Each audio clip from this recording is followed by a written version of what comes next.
Welcome to the realm where the lasers beam bright. Rich Patrick and Jeremy lighting up your night, cutting through the dark with the laser beam. We're really glad you could join the stream. We're the laser makers, we're setting the pace.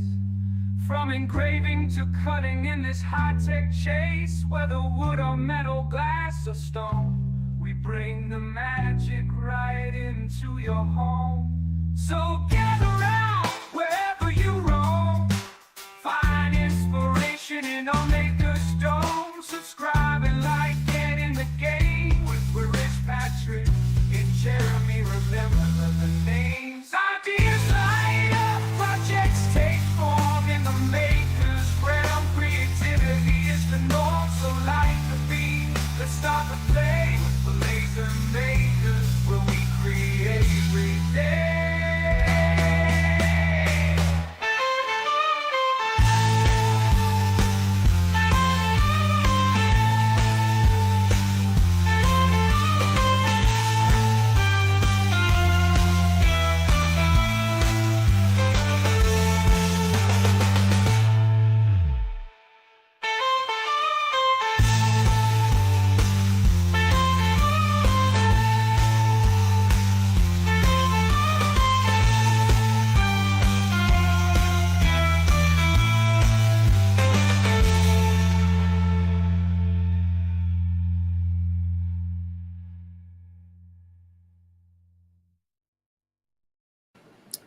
Okay, that last scene right there, that sort of caught me by surprise.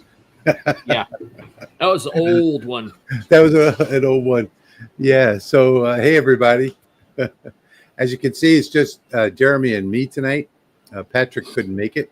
He's got his full-time job has taken a lot out of him. So he's at a home in bed with a headache tonight.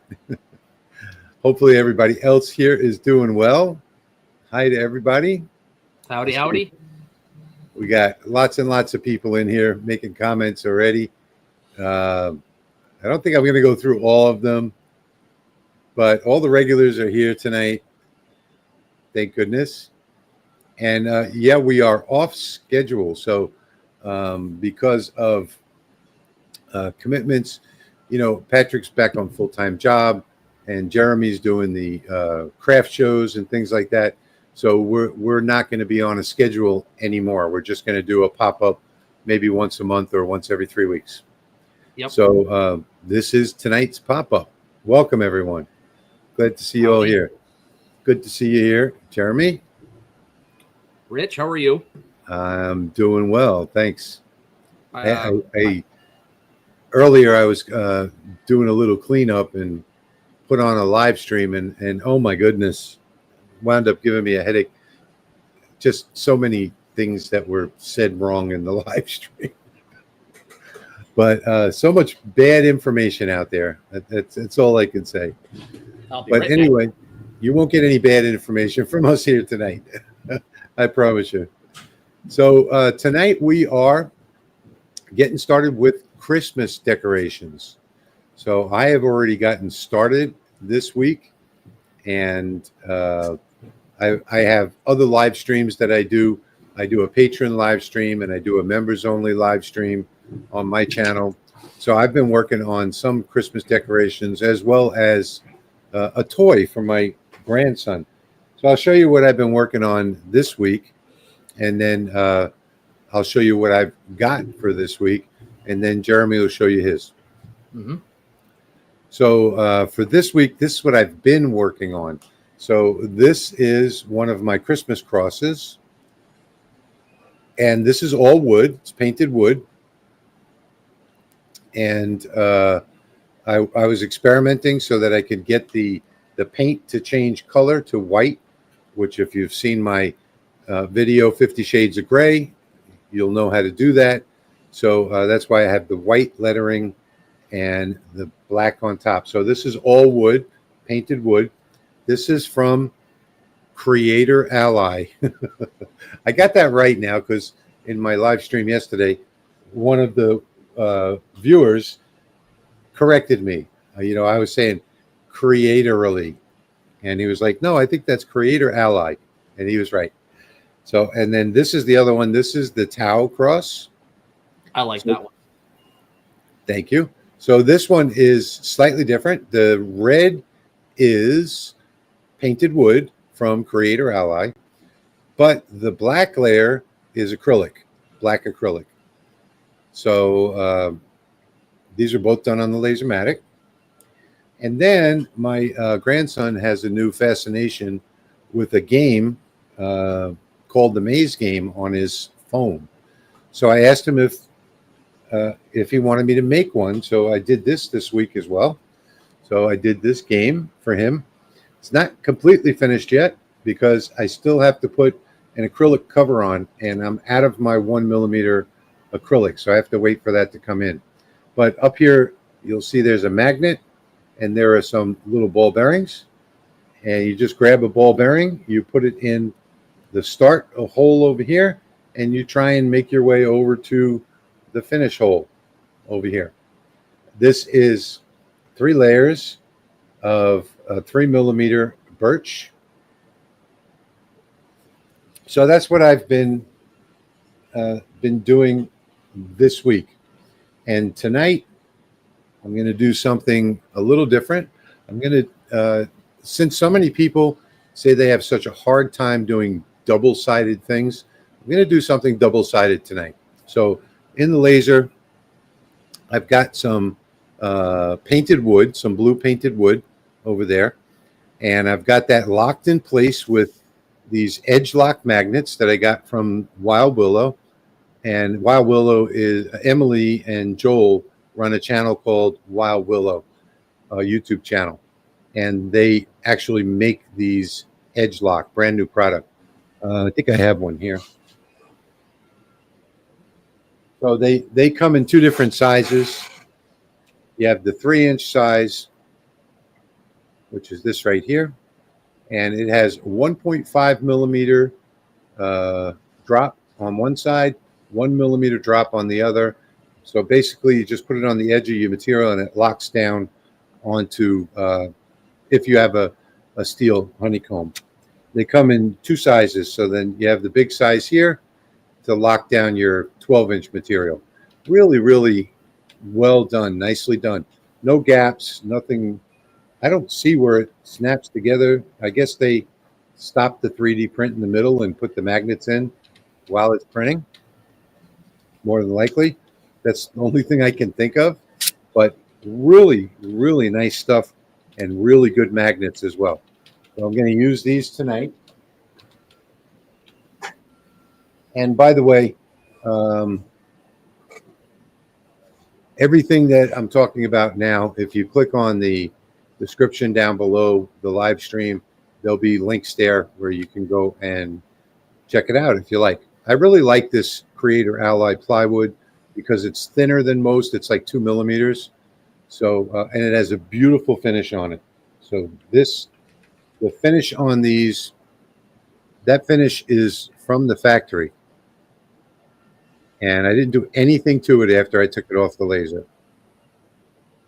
So what I'm going to do tonight, let me actually share my screen. I'm not ready for this. Okay, I have to get my file explorer going and find the files that I'm sharing tonight. So give me just 1 second. YouTube Maker's Realm live 11:22. All right, so here are my files, and I'm going to show you these right now. There we go. Okay, so this is the folder that you're going to get, and what you'll see here is there are 3 different Lightburn files in here. Okay, so depending on what laser you use, so you'll see this one says bottom left origin. That would be like for most diode lasers except for NAJ and X-Tool. And then over here you see top left origin. That would be like for NAJ and X-Tool or a CO2. And then you see top right origin for CO2. So these are the 3 Lightburn files. And then over here is the art library if you prefer to use an art library. So now that you've seen the files in there, and Jeremy's files are in there too, by the way. So now that you've seen that, let's go over to Lightburn, and I'll show you what the Lightburn file looks like. So these are the Christmas ornaments that I'm going to do tonight, and I'm going to show you how to do these double-sided. So I've arranged all of these on a 12 by 12 toolpath, which comes with the file. It'll be just like this, and they're tilted in such a way where you can put 9 on one sheet. These are 4-inch ornaments.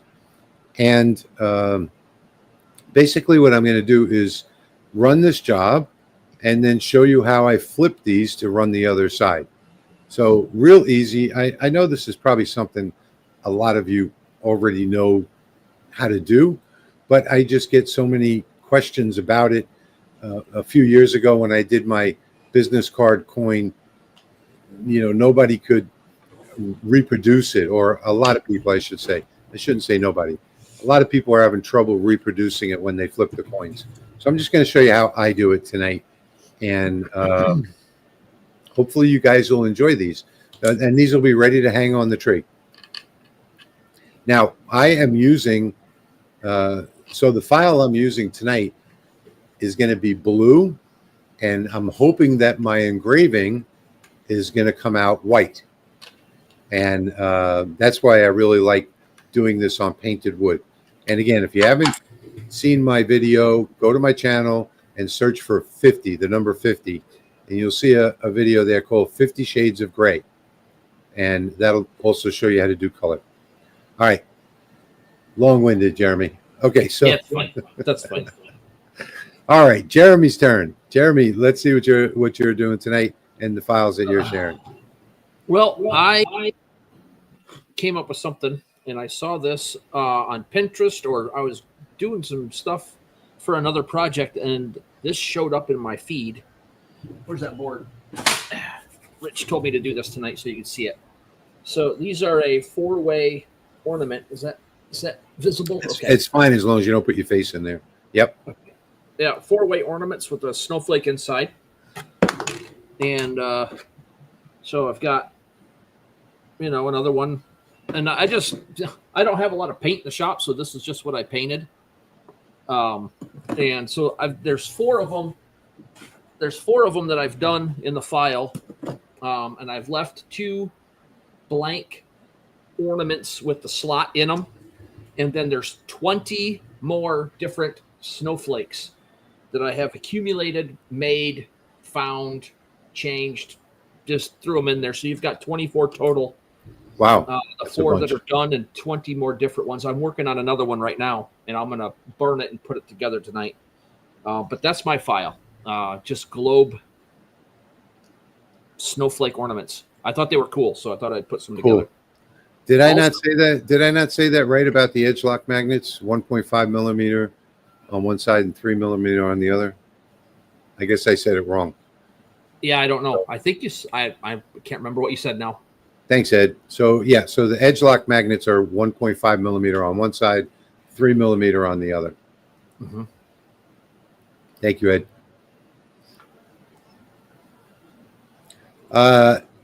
No, Jack. Patrick's got a headache tonight. He had a long week at work. The new job is really putting a lot of pressure on him. So he was just telling me.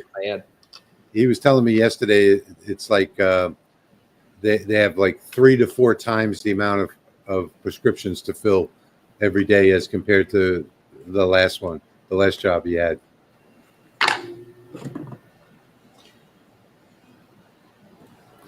Yeah, was that Pop? Yeah, this one. This one's painted white with red, white, and blue.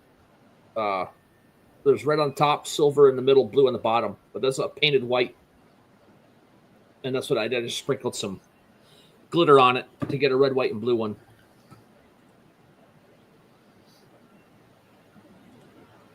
Why does the video say live in 23 hours? Well, you're live here with us. Yeah, I mean, okay. Did you open it 23 hours ago? I don't know. V. What could you sell these for? The ornaments? I have no idea. Probably $5 to $10 a piece, depending on where you're at, what your market is. Sell them as a 6-pack for $20 or something. Yeah, I would say between $4 and $5 a piece.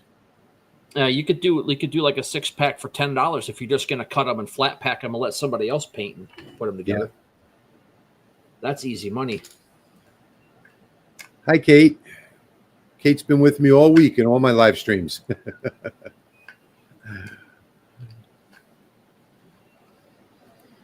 Okay, so I don't know why V is saying it says the video says live in 23 hours. We're live now. So I know everything's working. We're not using the old software anymore. We've gone back to our original software that we were using, and hopefully everything is going to be good. I know it's working because we have 100 comments already and over 100 people watching. So yeah, so I think everything's working smooth. So 67. No, it's over 100 right now, but we're broadcasting to 4 different channels.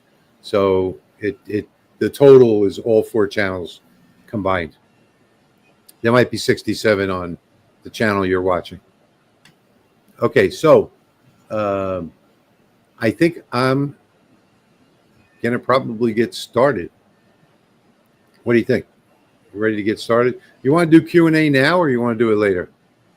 I have one more show and tell to do, but yeah, we can do that. All right, let's do the other show and tell before we get started. So everybody's asking about the drop down for the MK2 so they can get their rotary down lower. Well, this is the first piece. And this is it's going to sit like this. So your deck's going to sit right here against this lip. And it's going to sit down in that recess. And then this clip is just going to be 2 pieces per side. And this is just the other side of the clip. Am I doing that right? Yeah. So you're just going to slide those 2 pieces together once this is attached. And it just snaps into place. Thank you, Ben. Thank you. It just snaps into place. So it's going to kind of hold it vertically. There's screw holes in the top you're going to mount with. And I'm going to do a video on how to put this all together. But yeah, I've got it figured out. I'm printing it. There's 2 more pieces coming off. I have the first rough version in you can see it right in the corner behind the comments here. I got the first rough version in there already, and it's solid and it doesn't move. So cool. I'm kind of happy with that, but I made a couple changes. That will be coming. I'm hoping the first of the year I'll have everything ready. Yeah, you should start selling that on the Rolly Automation Facebook group too. Oatman, I put a post on there already. Okay. Oatman, the files for tonight that we're doing tonight are in the zip package right below the video. Unless you're watching on Patrick's channel, they may not be there. I also put the files in West Michigan Makers Guild, my other Facebook page, because we were having an issue getting it on the YouTube channel tonight, and I didn't know if it was going to make it. So I put the files in there, but they are on my channel now too. Buster is asking how much are you going to plan on charging? Right now they're free, right? What's that? Oh, no. We're talking about something else.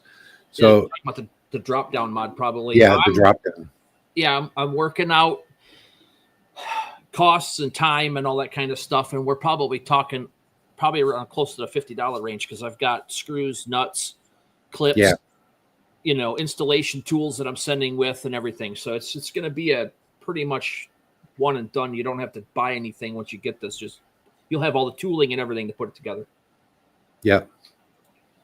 Yeah. So people think that, hey, you 3D print a file and it only costs you $1. Why are you selling it for $20? But there's a lot more that goes into it than that. There's the time to design it. There's lots of other things. There are other parts that go with it that you have to buy. Yeah. So thank you, Kate, by the way.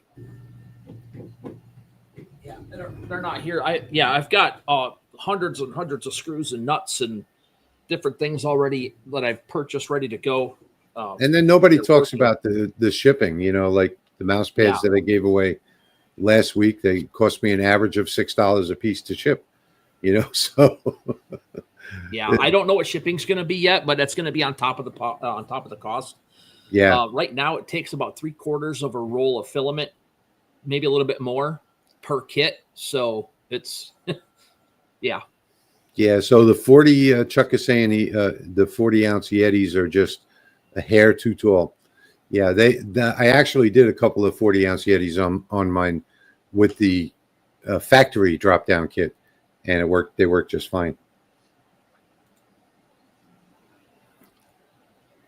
Thanks, Buster. Buster said he's going to get them from you. Cool. Appreciate that. All right. Well, while we get started, we can answer questions as we go. I'm going to go ahead and start up the laser and get my job going.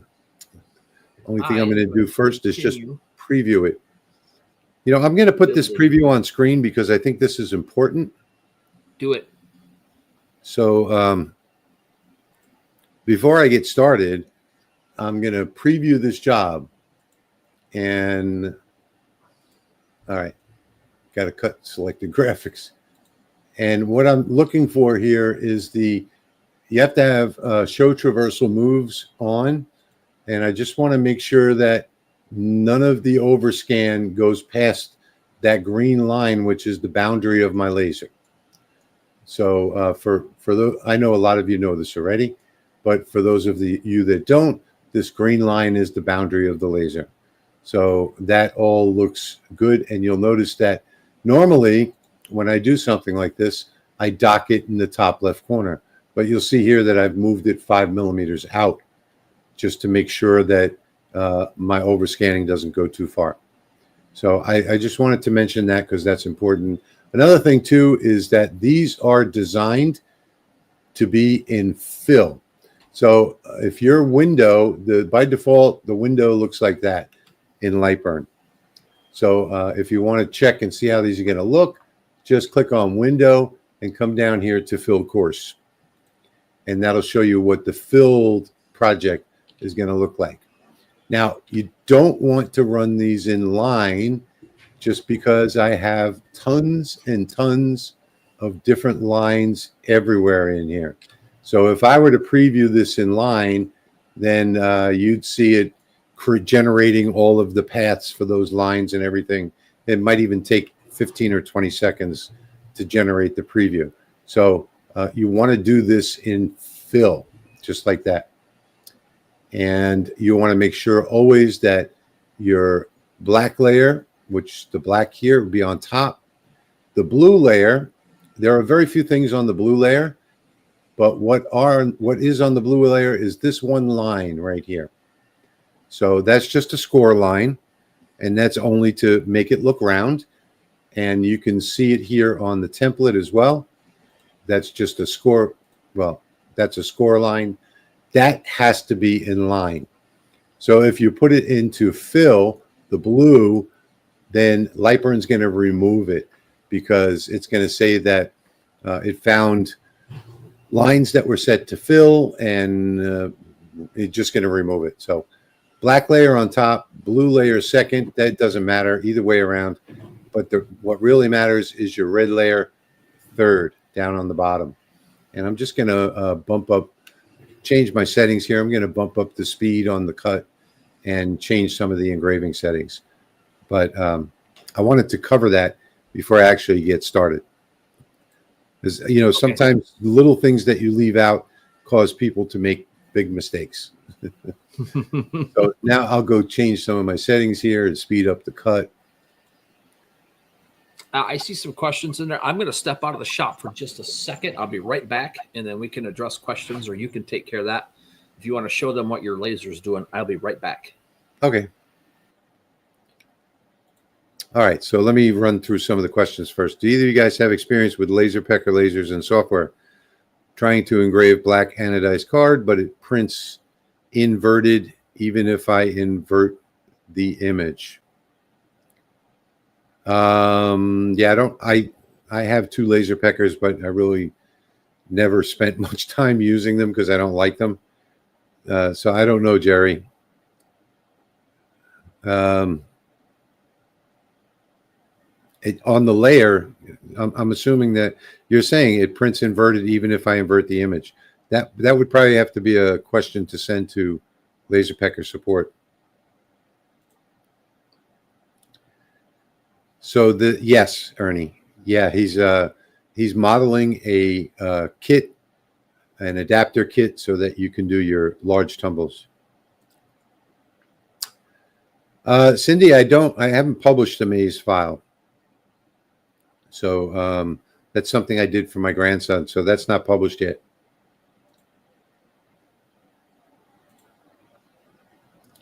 Looks like Santa fell out of the sleigh on the far right middle row. Yeah, I didn't put a Santa in there. I actually, I don't know why, because I reused that graphic from another one, but it's just one reindeer as well. Instead of all the reindeer, there are a couple of them with just one reindeer. But that's what happens when you get what you pay for, I guess. Okay. All right. Okay, so you're back. You can watch the comments. And yes. Have you done anything with that laser pecker I gave you? I've tried using that little thing. That's the very first one, right? Number one. Number two. You have to use a phone app with it, and everything is upside down, and it doesn't line up very well. It burns cork okay, and I've gotten a decent mark on some good Baltic birch plywood, but if you get something that's not very good, it doesn't like to do it. Yeah. There is some adjustability in the settings, but I don't really like it. Okay. So yeah, I don't know. I have I gave the Laser Pecker 2 to Jeremy. I have the 4. I think it's the 4. One. Is it the 1? Yeah, it's the first. No, one. Then I have the 2 and the 4. But I really have never used them because they haven't worked well with light burn. All right, so let's see. We're going to go to this one, cut. I'm just going to assign some speeds to my laser. And then we've got the engrave. And then we've got the line. I'll change the line to 15,080. All right, I think I have all of my settings done. Now, the one thing that's important when you're going to do double-sided and you're going to be flipping your items in the laser is that you must make sure that you cut all the way through your material. That's extremely important. So make sure you get your settings down right. You can cut one as a test just to make sure before you run an entire batch. All right, let me get things turned on.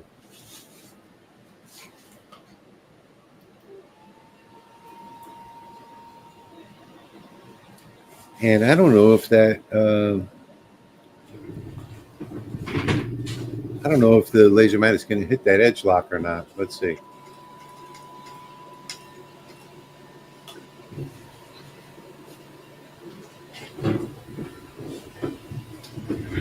Oh, it clears the edge lock. That's good to know. All right. I'm going to do a quick frame on this just to make sure that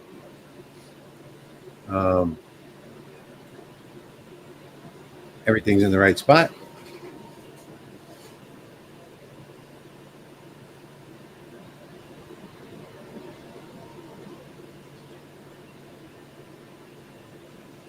Yeah, I think that right side is a little too close to my edge lock.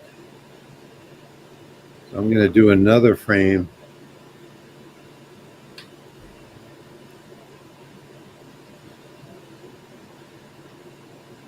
And that's going to put my engraving very close to hitting the side. but still looks okay.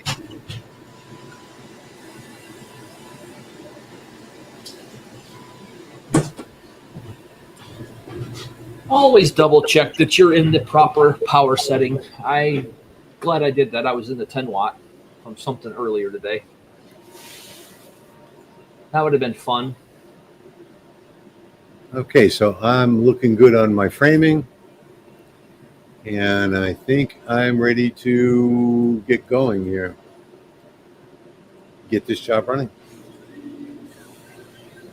All right, I'm cutting mine out too. I just designed another snowflake ball with one of the ones that are left. I'm just keeping my fingers crossed that I'm going to get the white engraving that I'm wanting. I do have that white setting down from the other shop. It did work good this week here, but anytime I change color of wood, then I start to worry a little bit. Aloha from Maui. Howdy, Peter. Did you talk to Ernie about the kit for people who don't have the factory drop down? About what? Yeah, this is basically for those who still want one and can't get one because they're not selling them anymore.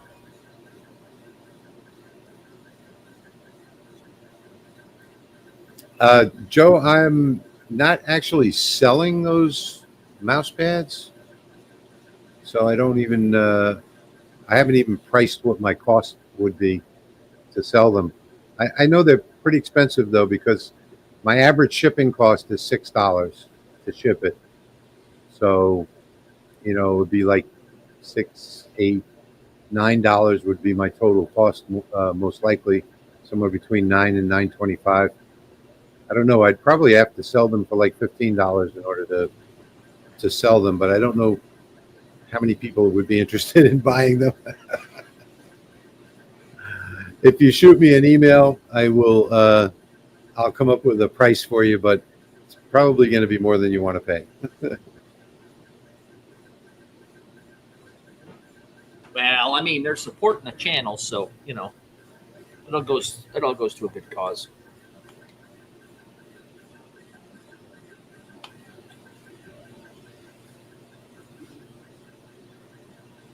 Joe said he'd pay 20.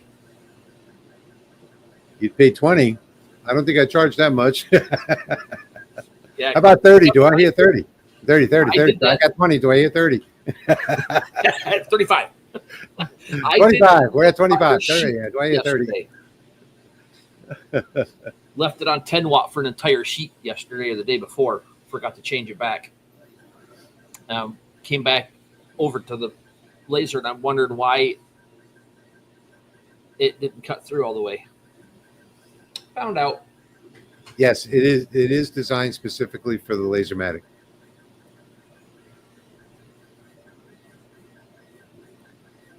Okay, Jack is saying 2002. I got 2002. Do I hear 2003? I had a penny on the desk the other day. Where'd it go? I'll throw a penny in.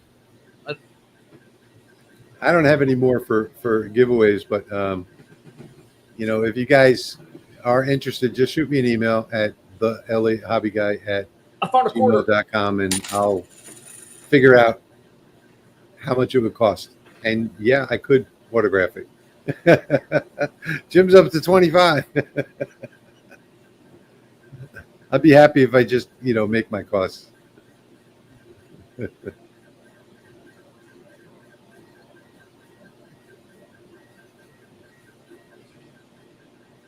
Kate says she's never opened the rotary yet. Chuck says he's never used his Mark II 10 watt. Wow. On 10 watt. I've never used my rotary either. I tried a couple times and I couldn't figure it out. I use the Lasermatic on 10 watt all the time for like really fine cutting or engraving. Right there. That's what my 10 watts used for. Cutting fine detail out of my earrings. Okay, I'm not getting the pure white. I'm getting some black on this too. So that's why I always worry about colors. And you know what it could be? Let me check this black layer. Yeah, I have the LPI set to 275. I should have lowered that to 225 for this job. Is that the XW, or is that the regular MK2? Who are you talking to? You. This is the original prototype for the MK2 before the MK2 was launched.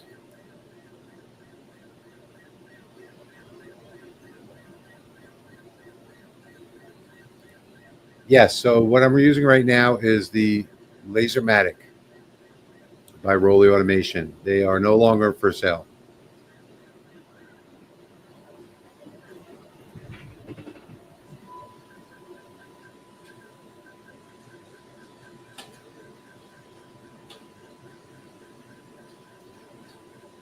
Yeah, Chuck. So that, yeah, for engraving cutting boards, you definitely want to use the 30 watt. I have an X-Tool D1 Pro rotary still in the box, almost 2 years old. Never tried. I think I still have a D1 Pro in the storage unit that's brand new in the box. Kind of worthless now because they're out of business and they are not producing parts for them. I mean, the D1 has been discontinued. All right, well, there's the two pieces cut out. They just slide together. Get your curve set right. Of course, it's on camera. What did you have your curve set to? Perfect. I'll just tell them to get their curve set right. That snowflake is in the snowflakes that's in the file, so you'll be able to see that one and use it. Oh, okay. It takes a little bit of work to get to get the design so that they slot together, but I figured it out and I can do it pretty quick now. So the best way to learn is to just get started. Yeah, definitely dig in.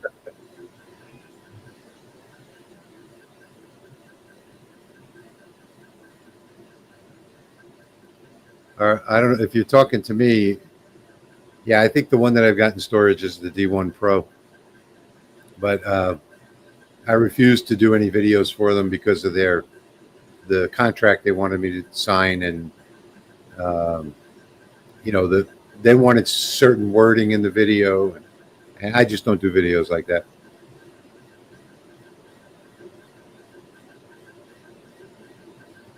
Thank you, Avery. What is the clearance height of your laser guard?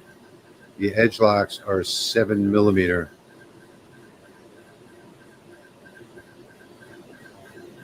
I don't know what it is. The clearance on the Rolly, that is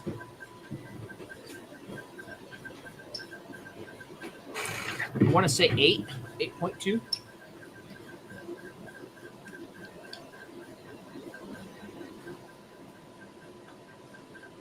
$7.8 millimeter.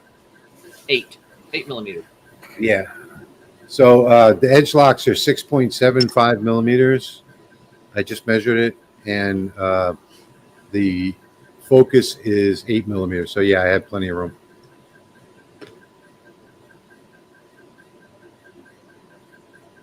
Your background screen looks like something from the movie Tron. Mm-hmm. It does. That is just something I put into AI. I said, "Give me a grid of laser beams," and that's what came out. I just watched the very first Tron movie the other day, a couple weeks ago. Came across it searching, and I was like, you know what? I haven't seen that since I was a kid. I'm going to watch it again. Yeah, Chuck. So any library that you get, any library that I make for the machines that I have, are not going to work on yours. They're all going to need to be tweaked. So, your environment's going to have different temperature and humidity, and your materials are going to be different. So every library has to be tweaked to your own personal needs. You can share that with someone else with an XW, and they'll tell you the same thing. They'll have to tweak it.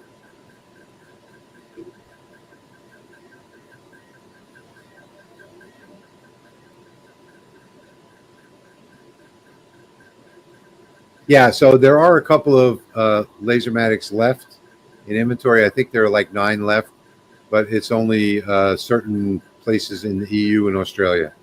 Yeah, Yeah, there isn't any left in the EU. There's yeah. only 9 or 8 left in Australia from the last I saw something. Yeah, Buster, that's great advice. Cardboard cardstock is the best thing to get started with on Mhm. laser engraving.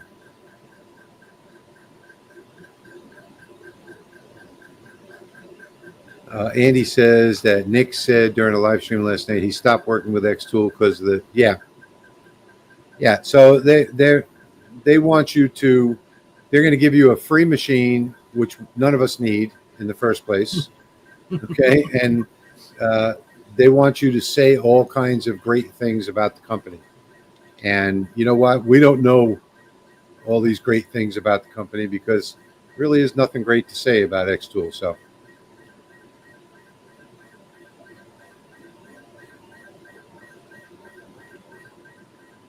I've never done a video on an X Tool product for those exact reasons. Even though they keep sending me their products and then wanting me to sign a contract afterward, and I pretty much told them stop sending me your products.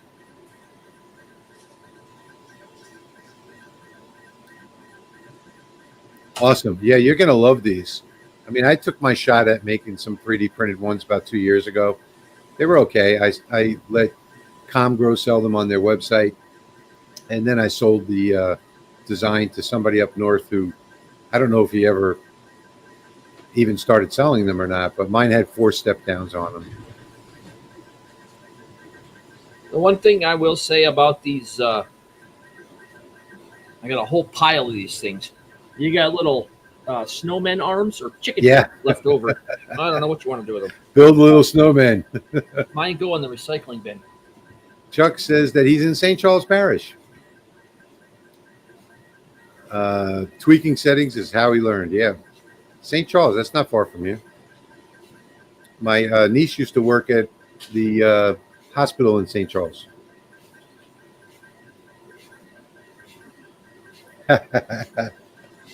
Don't sugarcoat things. I don't ever sugarcoat it. Anything. Everybody always says that, I sounded like a pitch man for the last 3 years for the Lasermatic, but that's not true.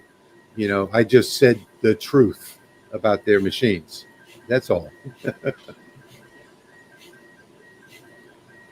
Kate says she's finishing up my wife's gift. Oh, cool. Thank you so much. She's going to love it. She still keeps those dish towels in the kitchen. She absolutely loves them, Kate. Thank you.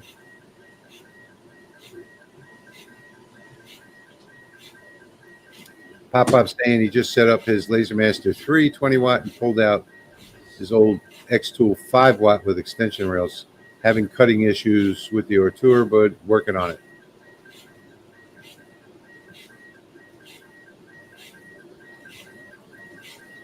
Next question. What light burn setting did you change to make it fill one ornament at a time?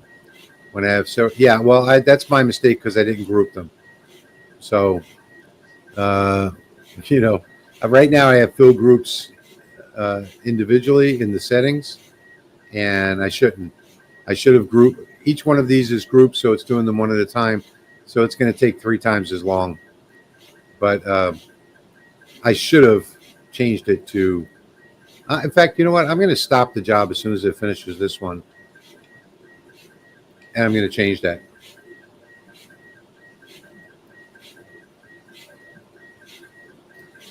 Chuck says he grew up in Harvey and wife is from Marrero. Cool. I've driven by your place plenty of times. One of these days I need to stop in and say thank you in person. I'm usually here or I'm at the other shop over on La Palco, one or the other. Yeah, as soon as this one finishes, I'm going to go ahead and group. In fact, I'm going to group them now. There we go.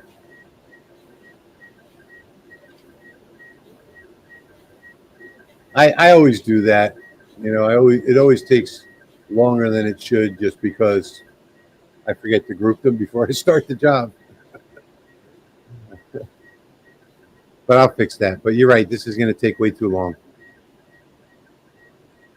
So I will stop it as soon as it finishes this one.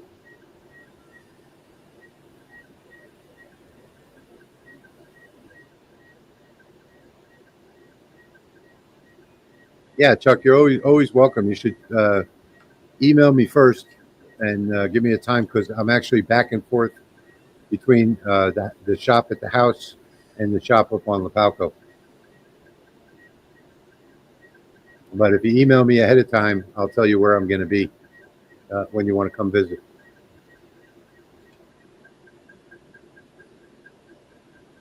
Okay, so I'll show you that too in a second. Once I stop the job, John, I'll show you the difference. All right, here we go. Getting ready to stop it now.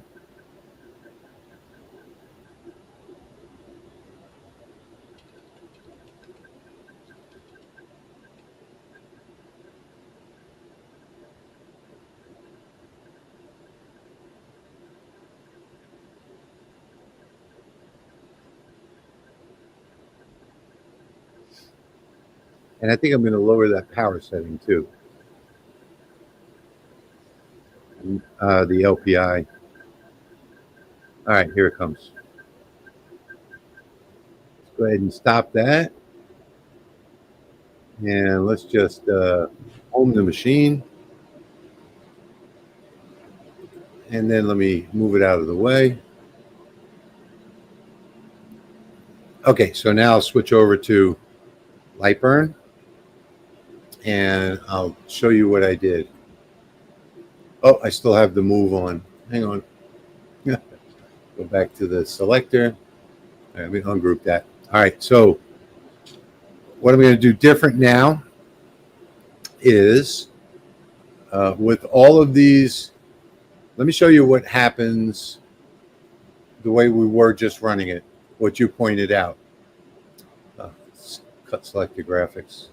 All right, so if we preview, see, I have 1 hour for the preview. And that's not what I wanted. So see, this is where we were up to. So all I have to do here is just hit group and then preview again. We went down to 47, 46, but it's better than it was anyway. Now it'll do them all at once. So I am going to just change my LPI. I think I'm going to go 255 on the black and maybe lower the power to 80%. I'd really like to try and get that all white if I can. So now that I've got that all done, I'm going to preview and I'm going to scrub.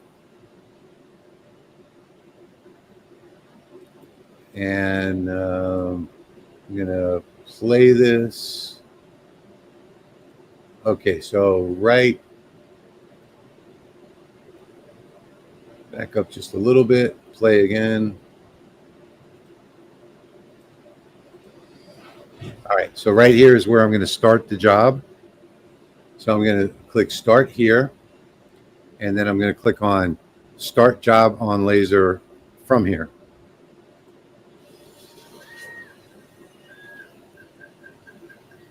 Now we're back in business. And hopefully that white is going to come out a little bit better. I hope that answers your question.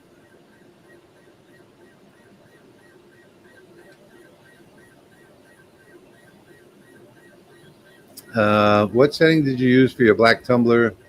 I can't get to that right now. That's on the other machine in the shop next door. So I'm not sure. But what I did do on the black tumblers is I always defocus by about 2.5 to 3 millimeters. And I run it pretty hot.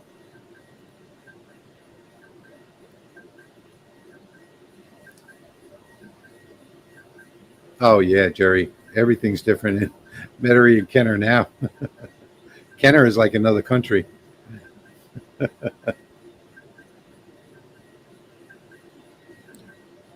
Lapalco shop is the one I recognize from your videos. Yeah. Yeah, that one is at 5421 Lapalco.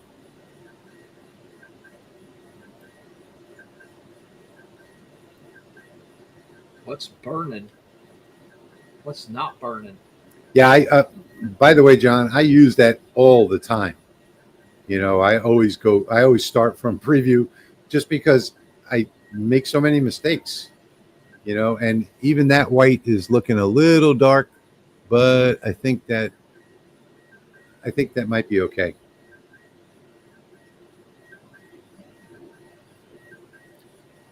Good to hear, Rich.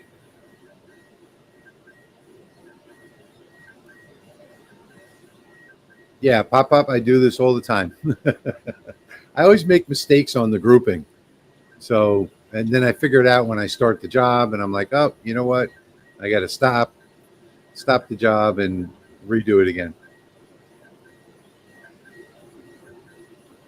Greg, those are Christmas ornaments. I'm going to be doing double-sided Christmas ornaments tonight.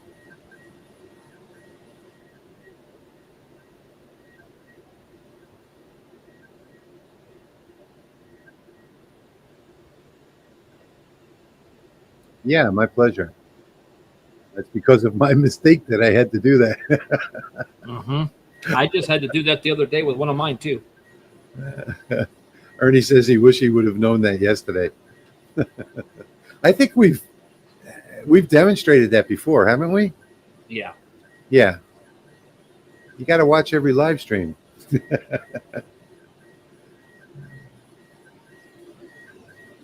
Yeah, Tony. So yeah, the fill angle does affect the time for the job. It's not by much. It's only by minutes or less. But depending on if you're doing like a crosshatch or something like that.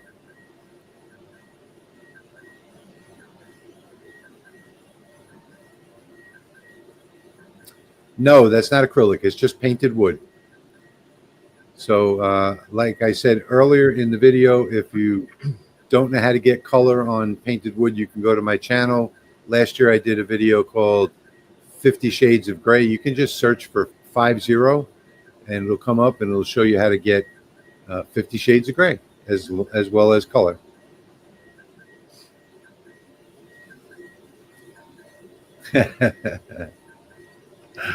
Yeah, well, if you watch my channel enough, you'll certainly learn what they are. Moose steaks, those are good on the grill. Yeah. I don't think I've ever had moose steaks. I hope you don't eat tofu steaks. Ernie, this project is already templated for a 12 by 12 piece of wood. This piece of wood happens to be 11.75 by 11.75.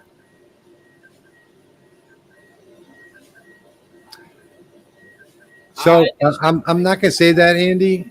I'm going to say they're both pretty much about the same. The difference is that the one from Craft Closet doesn't come in the 2.75 millimeter, and I prefer to have a thinner piece of wood, only because if you're stacking a couple of pieces together, you don't have as much bulk. So I'm going to say they're pretty much both about the same, but the ones from Craft Closet are like 3.2 millimeters, and these are 2.75. So I would say that I do like them better, only because they're thinner.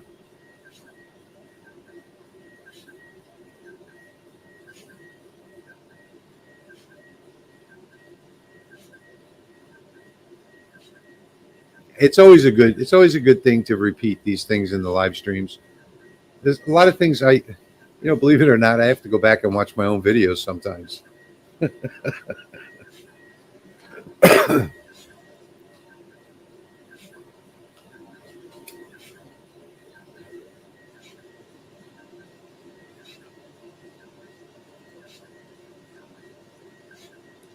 So congratulations, you got the F2 Ultra.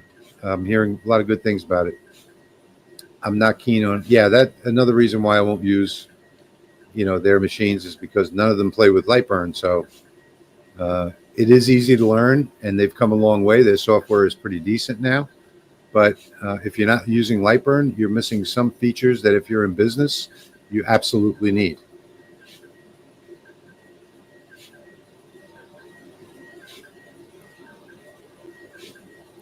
Moose steaks. Just not moose steaks. Oh, what's wrong with moose steaks? So Jack says the reason he makes videos is to remind himself of settings he's used in the past.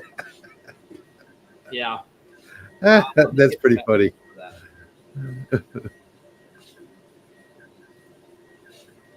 There's a new one. Greg says everybody has to mush the like button.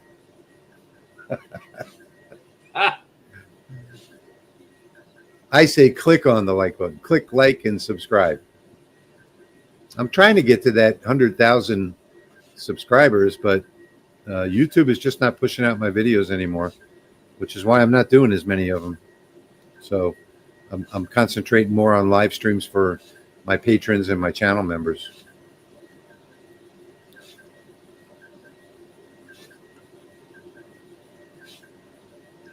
Oh, that wasn't going to be good. Let's change that setting. There we go. I think that'll work. So I'm seeing my LPI is still a little bit high. If you look, let me put this in full screen for a second. You look at the first one on the bottom, it's very dark. And the next one up top here, it's lightening up a bit. So this, like I said earlier in the live stream, when I switched to a different color, I didn't do the material test on this color because I only have one sheet of this color. So it is what it is. I think when I do the other side, I'm going to lower the LPI some more, as well as the power, and see if that fixes it where it comes out white. We'll see.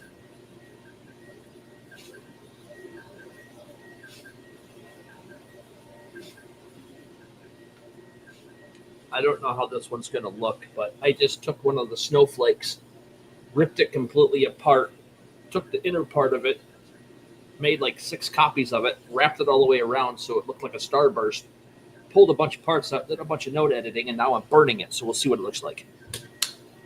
Okay, I want to see that. It looks nothing like what I started with. It looks cool on screen. William, I'm in 30 watt right now. 30 watt. Me too, because I'm cutting.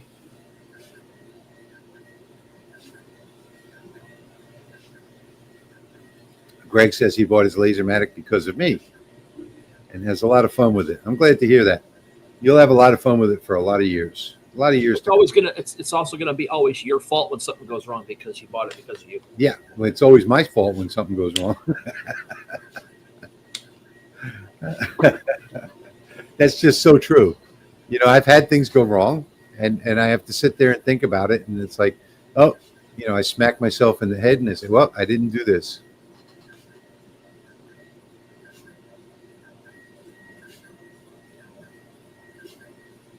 So we're not going to take all night on the other side. I'm only going to flip maybe 2 or 3 of these just to show you how I do both sides.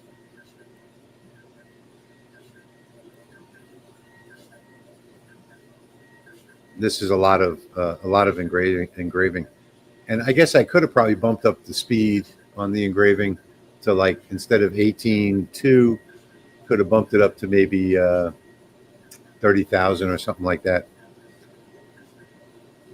But I can't do that now because I've got my jig set up.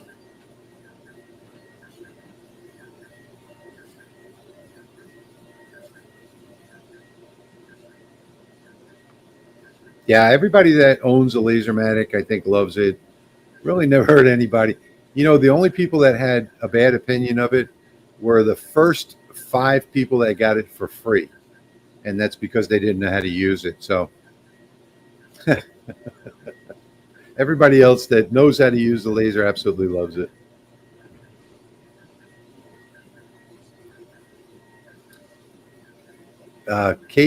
Kate's took 97 minutes to do. What did you do tonight, Kate? Oh, she's working on your wife's thing.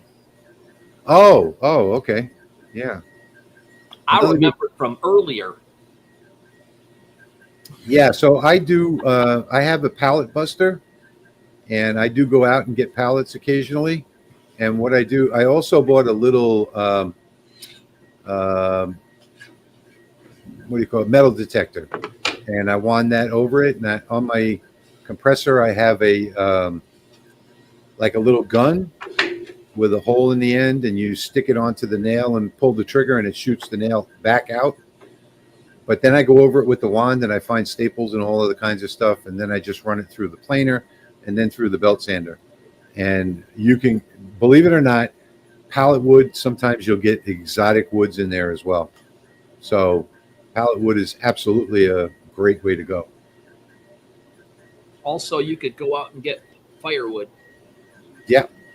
And make 1/4-inch planks out of walnut on your table saw. And then you've got stuff for projects that way. Yeah, Jeremy reminded me. Kate, thanks. Hey, I'm getting old, you know. Things don't last long in this brain anymore.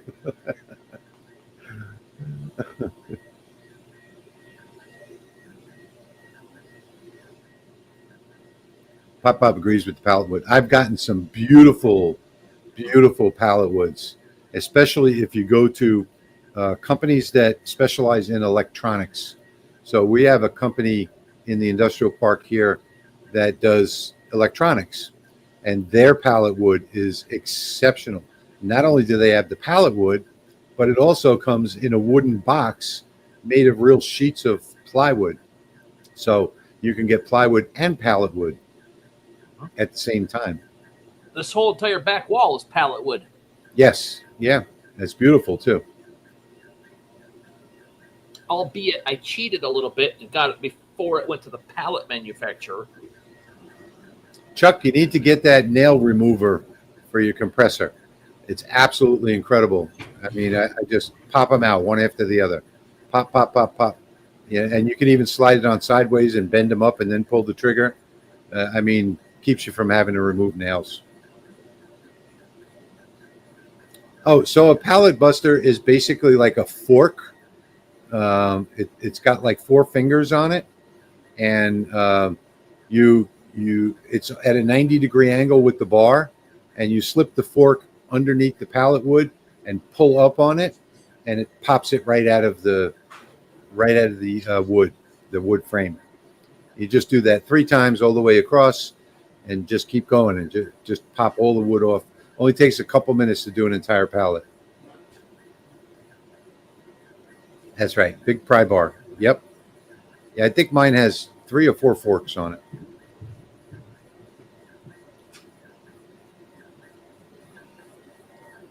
Yeah, if you look around, like I said, find a company that does high-end products.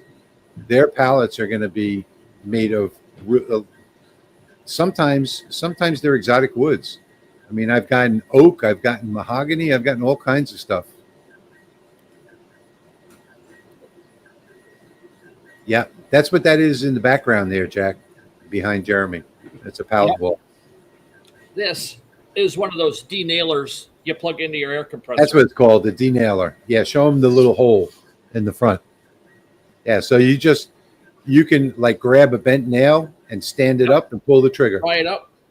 I got 2 of these. It goes over a 20-penny pull bar nail. It's amazing. Jack made his own pallet buster. I would expect that Jack would make his own.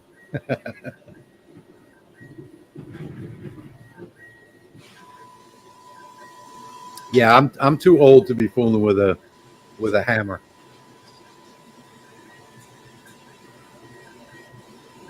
Oh, well, you can send some of those shine barrels this way. That's really nice if you've access to those.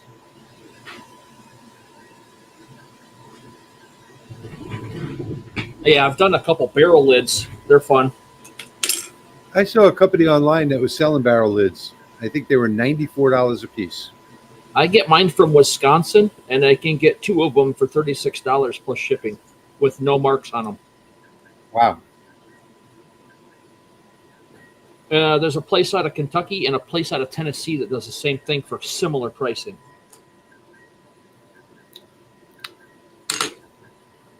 All right, so here's Here's side one. Oh, cool. Let me see. I'm hoping it's not fragile. It doesn't seem like it is. There we go. Yeah. Beautiful. Oh, that came out like really that. nice. Yeah, that one came out better than I thought it was gonna. Yeah. That's pretty cool. Yeah, So, that looks cool. just rip apart those things in the file and play around with them. Have some fun. I love it.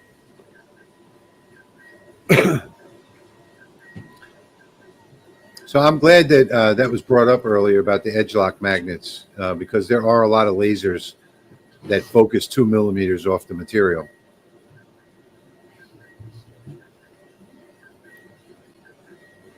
Yeah, I bet that smells wonderful when you engrave them.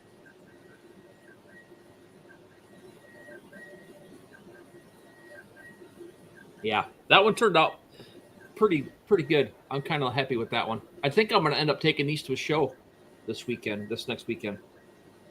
See what happens.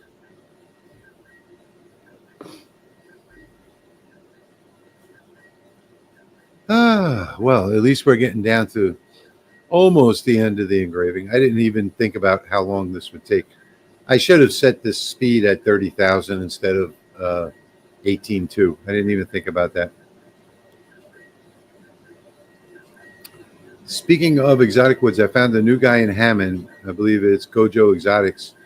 I stopped by this week and got rosewood, cocoa some ash, walnut veneer, and a few others. Have you ever been to the other place in Hammond? Oh, geez, I can't remember the name of it now. There's a huge place in Hammond. Why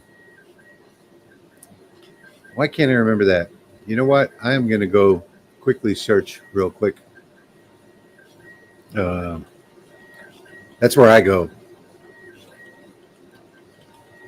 Greg, I completely agree with that. It would look awesome in some, even if you were to like glue glitter paper onto it before you cut it and put it together, which I've done. I've got a lot of them sitting in a box over there, but nothing like this. These are new for me. There. After tonight, I now have 1, 2, 3, 4, 5, 6 completed designs.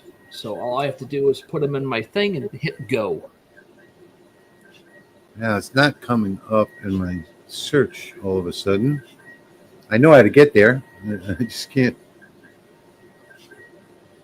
Let's see. I just did a video on this recently. It's not southernwood.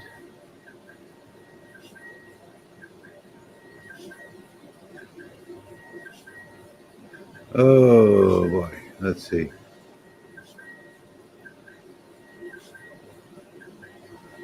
Well, for some reason, it's just not coming up in my search right now.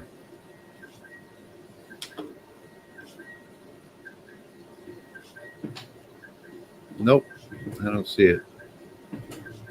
But there is the biggest wood place I've ever seen. And I've been going there for a few years. It's by appointment only. It's in Hammond. I don't have, yeah, it's not southernwood.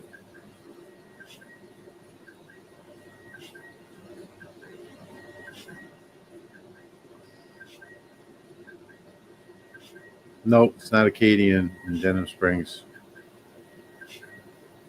I used to like beautiful woods in New Orleans East, but they disappeared after Katrina.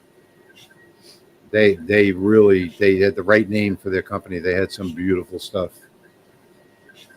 But then after Katrina, I started going up to Hammond. I just can't think of the name of this place. It's in an industrial park, and it's just huge. It would take you all day to walk through.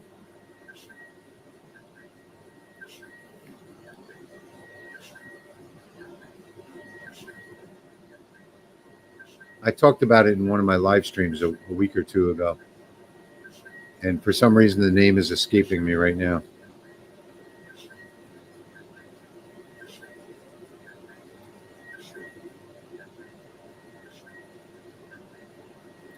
Yeah, Riverside's okay. Glitter acrylic. Yeah. That would be fun.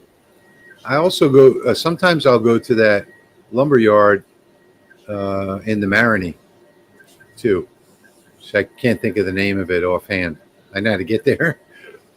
It's a family-owned place. Um, if you follow, let's see, I think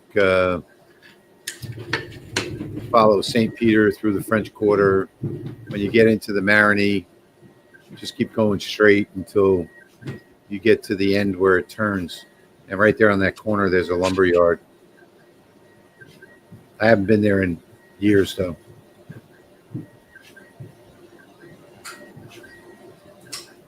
But for plywood, like if you're doing birch ply, probably your best bet is to find a local cabinet maker. I use a guy in Harvey, and they'll order like 1/8 inch Baltic birch that they order for their cabinets.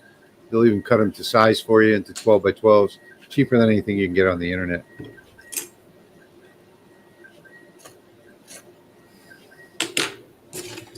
So here's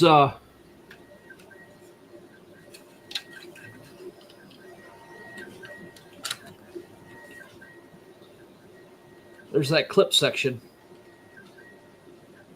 It's going to go like this. That's one side. So you're going to get 8 pieces in the kit.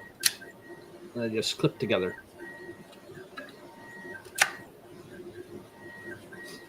The one in the Marigny is called Wilson-Borg lumber. Apparently they've changed their name.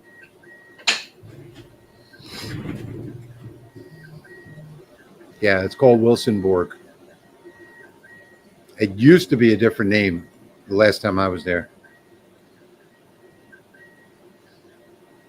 No, it's not Wood Suppliers. That stuff works great, Ernie. I love it. I got a couple bottles of it sitting right here. Somebody says the name, I'd remember. I have to go back through my live stream from last week because I talked about it in that live stream. So I just go there so rarely. And I'm bad with names. I know how to get there. Just by driving. Don't ask me the street names. I go across the bridge, I make a right, I make a left about a mile up.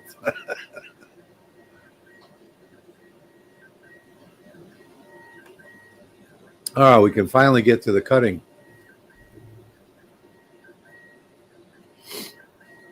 Yeah, I think I'm only going to do 2 on the other side when I flip them. Just going to do 2 for demonstration purposes.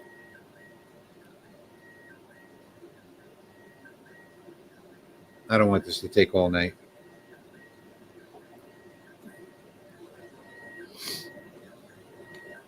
Yeah, Rich says glitter acrylic would work. Yeah, absolutely. The black obsidian would look really cool.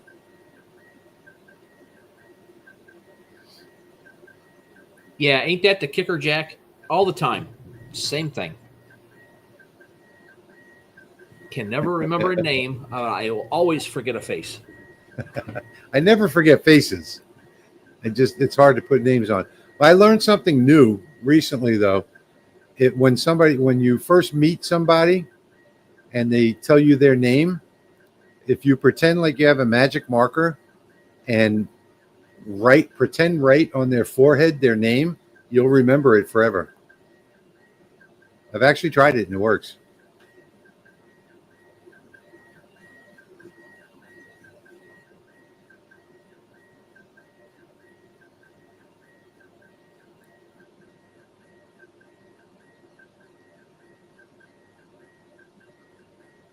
All right, we're finally done with the engraving.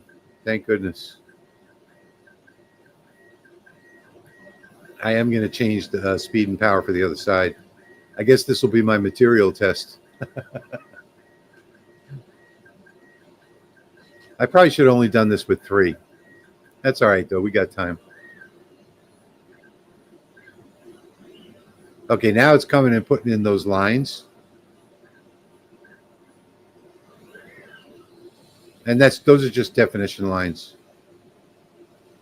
Oh, Lightburn's going to go crazy now and go all over the place with the cuts.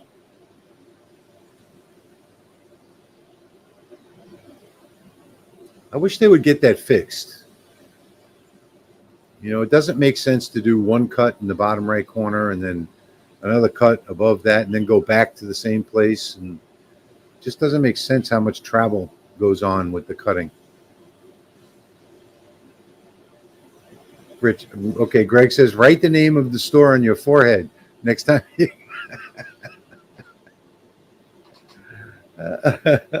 Especially Wayne, this is the Lasermatic.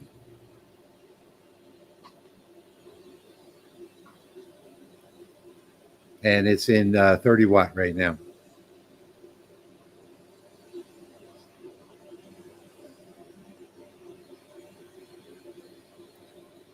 Just don't use a Sharpie. I'm going to use the wide Sharpie for making signboards, like that half-inch wide one. I remember when Sharpies first came out. I think I was in high school. It was either high school or college. And we drew a mustache on one of my friends that was sleeping. We were all drunk. And he was laid out on the couch sleeping. We drew a mustache on his face. He had it for about 3 weeks.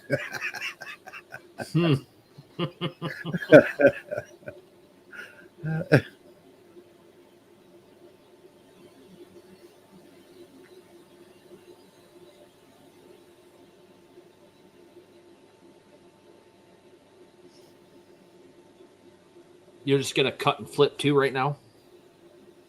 Yeah, I'm just going to do 2.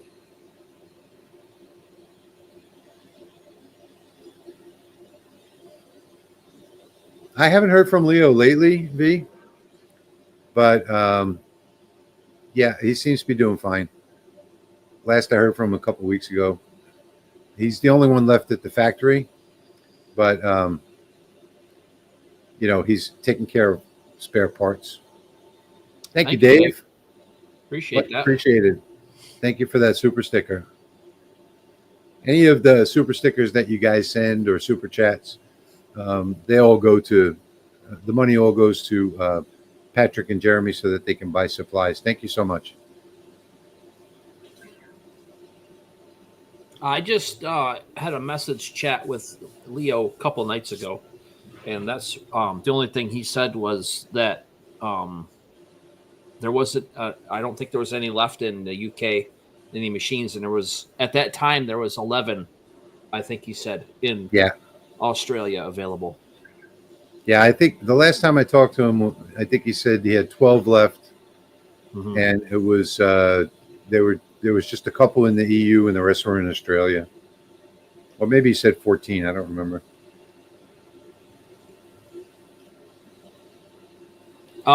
He did say that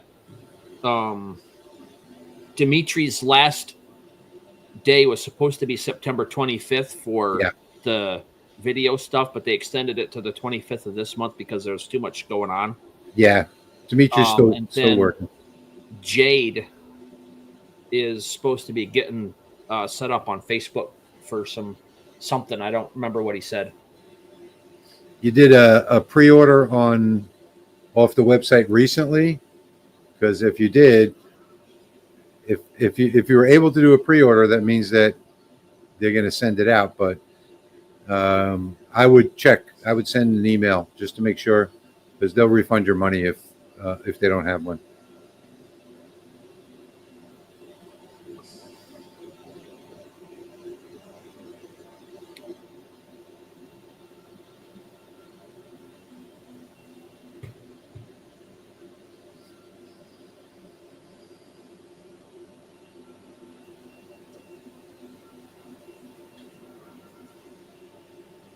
Jeremy.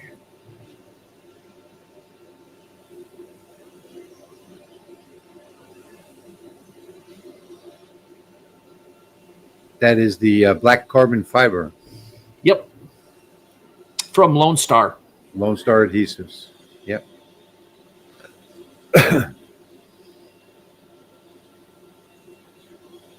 Oh, on the alien cell? Yeah. So the alien cell, they've updated quite a few things on it, and they've just moved into their production factory.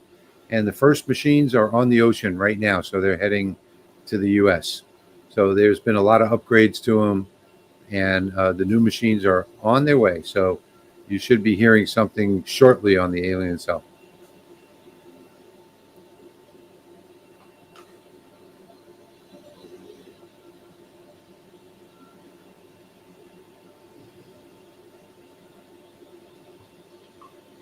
Yeah, there was a lot more involved than they thought with getting production going.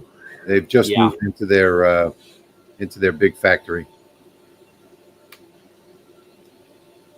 I think the first container of the X1s, it's on the water right now. That's what I know for sure. I don't know when it'll be here.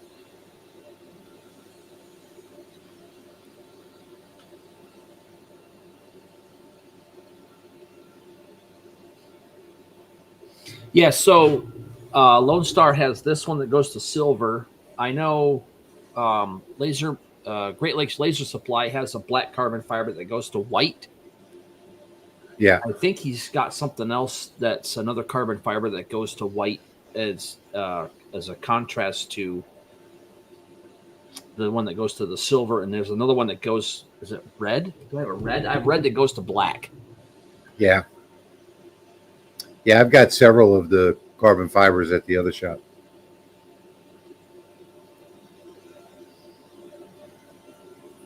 A Rolly.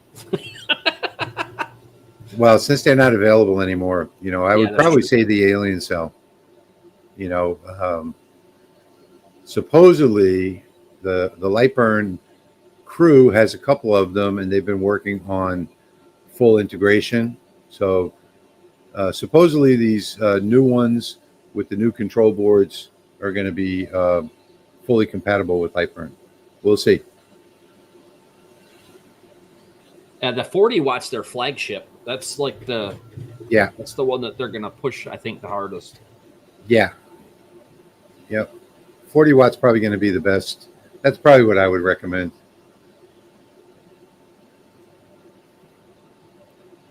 Yeah, so Greg, it's not just a hat business. He does hats and t-shirts and UV printing and just all different types of stuff over there. So it's going well. Thank you.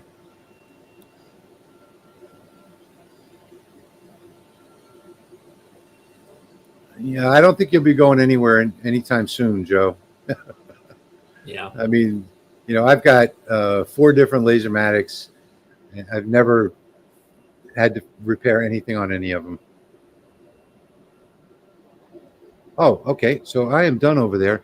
So I'm just going to show you guys how I do this. And I know you guys probably know this already, but I'm just going to show you anyway. I use a really sharp knife to do this.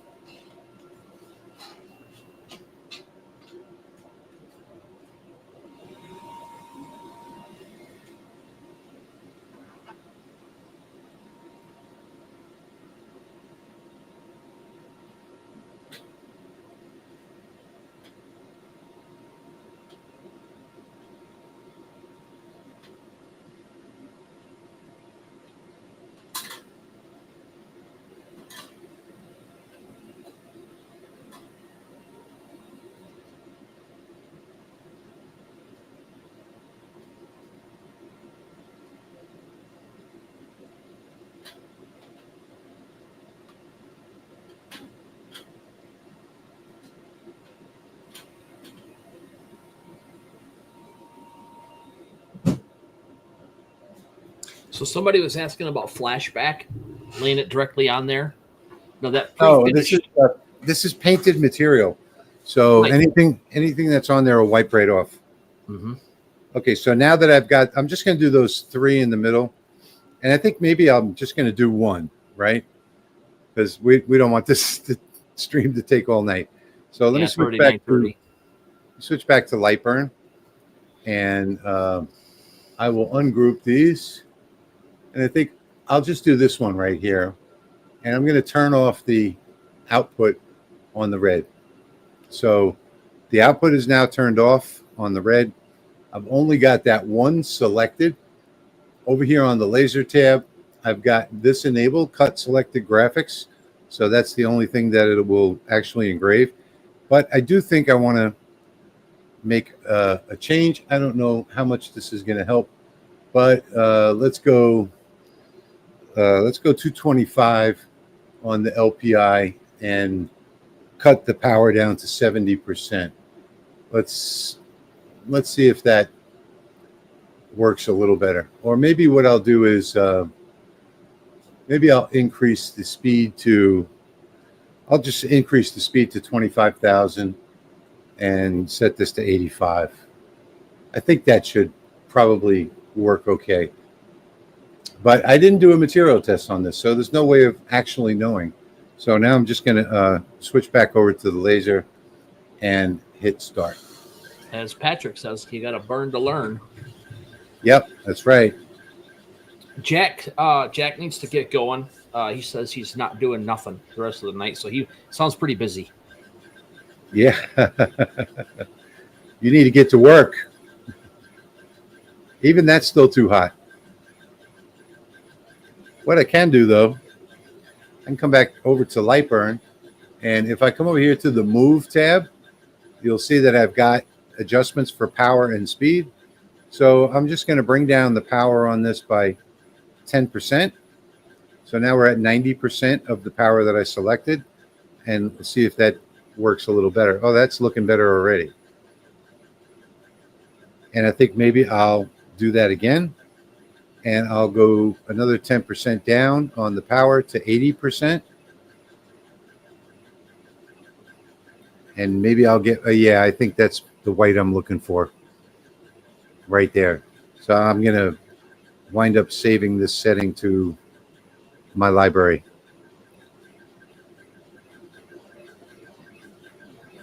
Chuck is getting paid to be here tonight. Nice. That's always a good thing. So yeah, I think that white is starting to look good. And if it wasn't, then I could drop it another 10%. But that's another thing a lot of people don't know,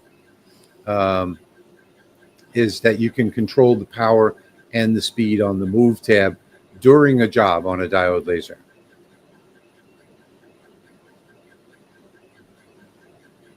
I think that's looking good enough for tonight's demonstration anyway.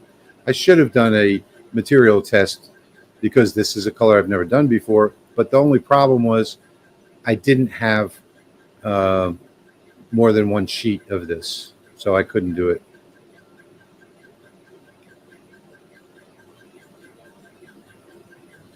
Greg is saying, I thought these were going to be put back to back.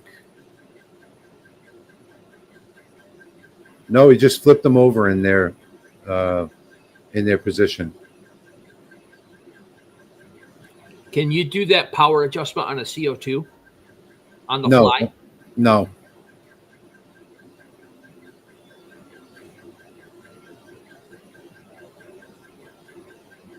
Yeah, that's looking pretty good, I think. I think that's the right setting. It looks like I'm getting the right amount of white on that.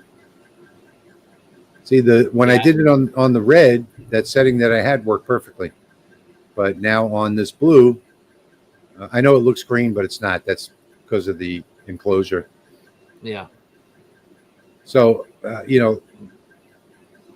what is the material? Okay, so the material, the link is in the description. This is just painted wood, and it's from Creator Ally, and I have a discount coupon in the description down below if you're watching from my channel, if you want to go try it out for yourself. But yeah, I've got to save this setting now to my material library. Randall just learned something else. That's why we do these live streams, just to share what our experience. And, we're all learning at the same time as we go.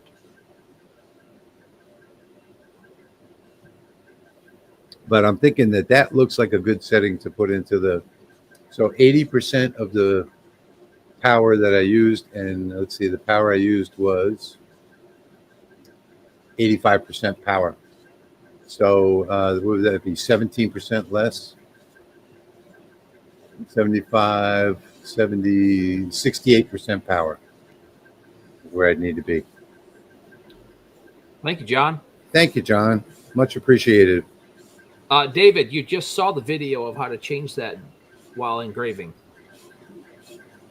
But Rich, you've done videos on that too, haven't you? Changing the Yes, I power have. while you're engraving. Yeah, that's what I thought. Yeah, so you don't really need to see the video. It's right here. While it's still engraving, on the Move tab, you can adjust the power and the speed as you go. 10%, 1%, but that's going to go away now in a second because the job is finished. So let's just take a look and see how this came out.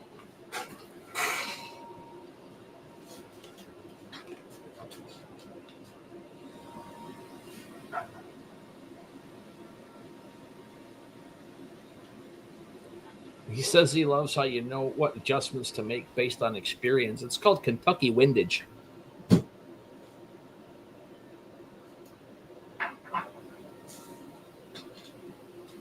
I didn't hear what you Yes, said. a little experience helps too.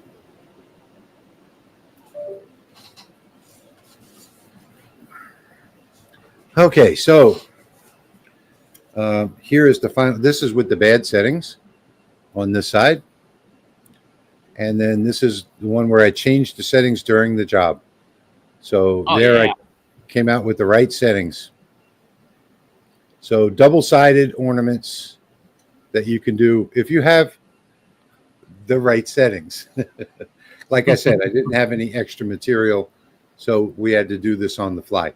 But there it is right there. If you have a Lasermatic and you want to know what the settings is for blue painted wood, that would be 70. What did I say it was? 85. So it'd be 71%, I think. 25,000 speed, 71% power. Yeah, that's what it is. Because that was, I did minus 20%. Minus 20% of 85 would be 17. So that would be 68% power. 25,000 millimeters per minute, 68% power. And you wind up with a beautiful white for your Christmas ornament. What was your LPI at the end? You changed I lowered that to 225. Yeah. Yeah, I lowered the LPI to 225. Let me take a look at it and see. That looks good. I think maybe I would go, 240 on the LPI just to get a little bit more. I see a little bit of black in here. Tiny, tiny little bit. So maybe I'd go to 240. But there you go. So, the people that have been having trouble with double-sided, the key is a jig. And you can use the magnets. Like I said, down below the video on my channel, in the comments, I've got a link to Creator Ally for the wood. I think it's 2.75 millimeter wood. And I also have a discount coupon there for 10% off. And I also have a link to Emily's channel, Wild Willow, for the magnets. If you're interested in getting those magnets, the big magnets create a fantastic jig. Just remember that you need, 7.75 millimeters of clearance. So if you're jigging something out, you can either only operate with inside the jig, or if you need to use the whole wood like I did tonight, your focus has to be, say, 8 millimeters above. So that plywood is pre-painted when it comes. You don't do any painting. You just put it in there. Nothing. No, you don't do anything at all. And the beauty with this too, so we'll see that there is let me see if I can show you close up. So somebody was talking about the flashback. If you get your settings right, you probably don't have much flashback. But here, let me see if I can. Right here is a little tiny bit of flashback right there.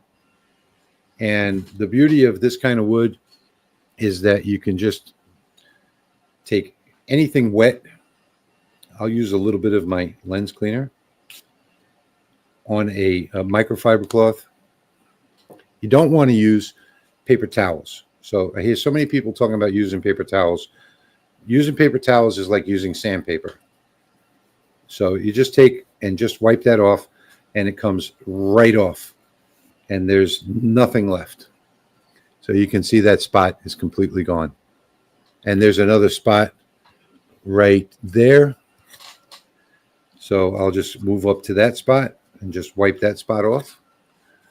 Everything just wipes right off.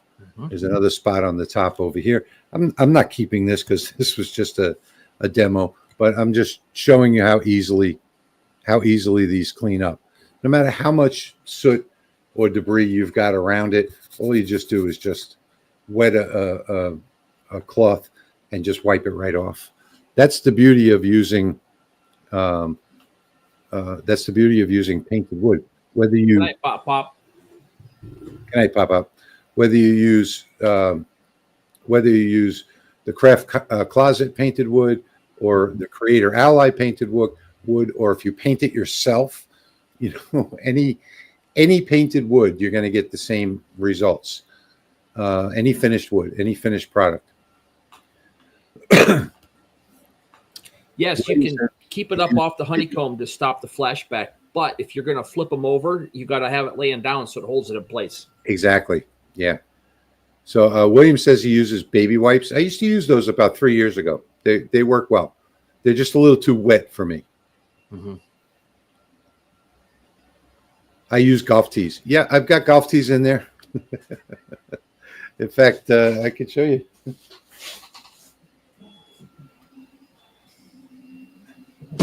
All I did was cut the bottom off the tee. So there's the golf tee. So I cut half of it off over here. I just snipped it off with a plier, cutting plier. But I use golf tees too sometimes. Which, by the way, I learned from Emily over at Wild Willow.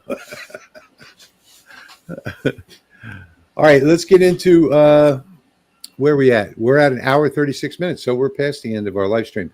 Let's just make sure that everybody that's got comments gets them answered. If we haven't answered anything that you asked tonight, if we missed it anywhere along the way, just go ahead and post it now. We'll do Q&A for the next few minutes. I love Wild Willow. She does some amazing. Yeah, I love her Instagram. She did a video for her Instagram recently last month. That was like a Mission Impossible video. She'd fall down from the top in the camera and then run off out of the camera and grab something and oh, it was just so good. It was so good.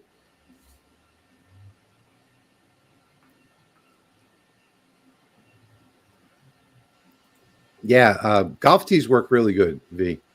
You can use anything. You can cut a couple little strips of wood if you wanted to.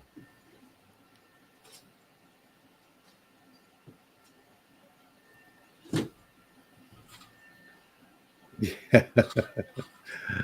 Chuck says he probably got that from me, come to think of it. I get it from somewhere else too. So I have a variety of things that I use for hold downs. These are my there's so much stuff you can use. Primary go-to for holding wood off for flashback. Then I have a clamp that I designed, pinches the honeycomb and holds it down like a workbench dog. But if you don't want to or have a 3D printer, you can make the same thing out of wood. There's just some scrap. Move it over to your right a little bit. Move it to your right a little bit. You're right over the comments. Yeah, there you go. Yeah, I also have those for free in my online store. I have some custom ones that I made. You can just download and run them off. I made for 5mm or 6mm plywood that has the clamp on the bottom to hold it up for flashback as well. Yeah. There's all kinds of stuff you can make and do and cut stuff out of scrap plywood. And yeah. Okay, so let's see. Do either of you have experience with Monport? Yeah, I actually am the person that got them started on the internet, unfortunately, and I regret it. I'm trying to decide on a fiber laser, looking at okay, so the fiber lasers are okay. Their fiber lasers come from a reputable company, but Their CO2 lasers do not. So that was another thing I heard on a live stream recently, was how great their Reno 45 was. Now, I get tons of questions from people every day in Facebook Messenger and emails and all these different places. And I have so many people that are just looking for help with the CO2s that come from Montport. They use a budget factory with all budget parts with almost no quality control. Stay away from their CO2 lasers, please. But their fiber lasers are okay. I actually have 3 of their fiber lasers. Yeah, I don't have anything from them. The finish on the painted wood from Craft Closet or Creator Ally is so much nicer than what I can paint on birch ply myself. Yes, the reason for that is because they spray the paint. First, it goes through a paint sprayer, and then it goes through a lacquer finish. So that's the reason why. Yep. But I can tell you, comes out just as good with my graffiti paints that I get from bombingscience.com. I use Dang and I use Flame Orange graffiti paints, and those are the best paints around.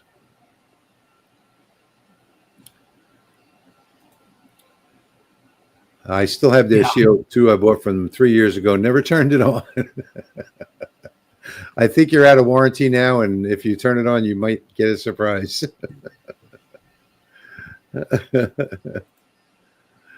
Be careful spending money. It's Black Friday. Yeah, this Black Friday has been like no other. I haven't seen anything that is worth buying. I don't know about you guys. I was thinking about doing a Black Friday video, and it seems that all of the Black Friday things that I could find were the same price as they were a month ago. So I really, I really don't. I'm not buying anything this Black Friday. I buy my Black Friday stuff after January 1st. Yes, don't forget, exactly. So don't forget that Black Friday is just a gimmick, and they load up on inventory for Black Friday, and then right after New Year's, what Jeremy just said, after January 1st, all of the stuff they have goes on sale for the same prices as at Black Friday. So. Mm-hmm. Yeah, so Montport, I even went and looked at their website, and I didn't see anything that wasn't, they always have that stupid, all these Chinese manufacturers have these stupid things that pop up, spin the wheel and all this kind of stuff. It's so annoying when you're trying to go find something on their website. Sometimes they have the pop-ups on every page, and their sale is not really a sale. So somebody just made a video on YouTube about Home Depot and their Black Friday sale, and they actually were going through the store looking at all the Black Friday items and pulling the price tag out of the shelf, and right behind it was a lower price, mm-hmm. a lower regular price than the Black Friday sale. So they started a class action lawsuit as well. Yeah, I've seen that a few times. Most of us big time DIYers always looking for deals all year. So we see the stupid. Yeah. This year, especially though, I mean, this has been the worst. You come to expect it with department stores and clothing and all that kind of stuff. Even Walmart. There are very few items that they actually have on sale. And those they have very little of. So it's not, Black Friday is not what it used to be. I don't know if you guys remember, just 12 or 13 years ago, people were trampling people, and some people actually got killed at Walmarts trying to get into the Black Friday deals. So it's not like that anymore. That's all a thing of the past. Everybody's shopping online. All the Black Friday deals, they're all gimmicks as far as I've seen. I mean, if you guys have found some, great, congratulations. I haven't been able to find any. I spent a whole 6 hours the other day thinking about doing a video on Black Friday, I had my notepad out. I was ready to get links and, product descriptions, and that notepad sat blank for the whole time that I was searching. So I just buy stuff when I need it. I can't wait for sales. So Rem Firearms is saying I ended up buying the One Laser XRF when the Galvamatic didn't. Yeah, I'm thinking that that's going to be a good machine. I don't have one yet. I'm supposed to have one. I think they told me that they're going to send me one after the ASA show. So the ASA show is in February. I think it's February 24th to the 27th in Las Vegas. They're exhibiting there. I'm going to go meet with them there. But the last email I got from them said right after the Maker Show in Vegas, they're going to be sending me one. So I don't know. I don't know anything about them. I do know it's a very controversial machine because it's made by Thunder, China. So I know the guys at Thunder USA in Texas are kind of upset about that. But they have One Laser does have a deal with Thunder China where they're producing those lasers. So it's more than likely going to be a great machine. More than likely. I'd say you got a 99% chance that you're probably buying one of the best on the market. Cool. Andy says he just ordered a 4-pack of the Edge locks. Cool. Thank you, Andy. Thank you for supporting them. I don't get anything for that, but I do like promoting small businesses. Like when I did the Stone Lights design video, I like promoting small businesses, even if I get no benefit from it. And, especially they're a really cool young couple. I love them. Back in the old days, the Macy's scam. Yes, Macy's was famous for that. Mm-hmm. They'd raise prices 75 to 100% in October on all their items, and then they would actually mark them down. Yeah, they had to pay for the balloons for the parade somehow. Huh? They had to pay for the balloons in the parade somehow. Yeah. Yeah, no, that's actually true. Macy's did it. Filene's Basement did it. All of the big clothing stores in New York were guilty of that. You didn't want to shop in October because all the prices went up. Okay, well, I think we're done. We're at an hour and 45 minutes. I think the questions are tapering off. I hope you all enjoyed the live stream tonight. Don't forget, down below the video on my channel, I've got links to everything that I used tonight, and as well as the edge locks and all of the files from both me and Jeremy. And see, we still got a couple more comments coming in. Great show. Thank you, Wingnut. My mother worked for Sears. Andy saying my mother worked for Sears many years. She used to make up prices 10% because of the following week there'd be a 15% off sale. Yeah. All right. Thank you, everyone. I want to wish everybody a happy Turkey Day coming up. Yes, happy Thanksgiving. I know I'm looking forward to it. We are getting a turducken for Thanksgiving. So that's what my wife is cooking. If you don't know what that is, it is a turkey stuffed with a duck, stuffed with a chicken. So it's a turducken that we're having. It's a Louisiana famous. My wife's making it this week for Thanksgiving. I look forward to that every year. We have it every year now. And it's just absolutely awesome, the 3 different meats. It sounds delicious. So thank you all for being with us. And again, we are off schedule now. So it's whenever we can get together, the 3 of us, we'll be doing a live stream. We're probably going to be going down to 1 per month because we've got so much other things going on. But turkey. It's just going to be a pop-up. So keep an eye out on the channels. Make sure you hit the bell notifications on all the channels. That way you get notification that we're going live. Jack's wife is doing ham and turkey in the oven. He's doing 2 chickens on the pellet grill. Cool. Yeah, we raised our own meat birds this year too, so we're doing a couple of those. I might put one of those on the grill.